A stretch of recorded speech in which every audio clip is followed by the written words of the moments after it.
തൃശൂരിൽ കെട്ടിടത്തിന് തീപിടിച്ച വൻ നാശനഷ്ടം. തൃശൂർ അതിരൂപത മുഖപത്രം കത്തോലിക്ക സഭയുടെ ഓഫീസിലാണ് തീപിടുത്തമുണ്ടായത്. ഷോർട്ട് സർക്യൂട്ടിനെ തുടർന്നാണ് തീപിടുത്തമെന്നാണ് പ്രാഥമിക നിഗമനം. മുറിക്കുള്ളിൽ നിന്ന് വലിയ രീതിയിൽ പുക ഉയരുന്നത് കണ്ട് ഫയർഫോഴ്സിനെ വിവരം അറിയിക്കുകയായിരുന്നു. കനത്ത പുകയെ തുടർന്ന് മുറിക്കുള്ളിലേക്ക് കയറാൻ കഴിയാതെ വന്നതോടെ ശ്വസന സഹായിയുമായാണ് ഫയർഫോഴ്സ് തീയണച്ചത്. മുറിക്കുള്ളിലെ കമ്പ്യൂട്ടറുകളും പുസ്തകങ്ങളും അടക്കം കത്തി നശിച്ചു.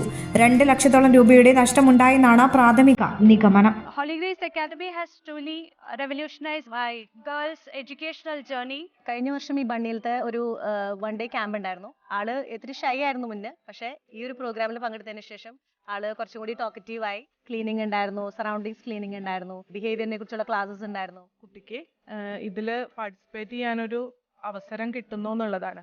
അത് എൻ്റെ മകളുടെ കോൺഫിഡൻസിനെ ഒരുപാട് മെച്ചപ്പെടുത്തിയിട്ടുണ്ട്. നിലവിൽ ഇപ്പോൾ ഞങ്ങളുടെ 3 കുട്ടികൾ ഈ സ്കൂളിൽ പഠിക്കുന്നുണ്ട്. അതുകൂടാതെ നമ്മളുടെ ഫാമിലിയിൽ 8 കുട്ടികൾ ഈ സ്കൂളിൽ പഠിക്കുന്നുണ്ട്.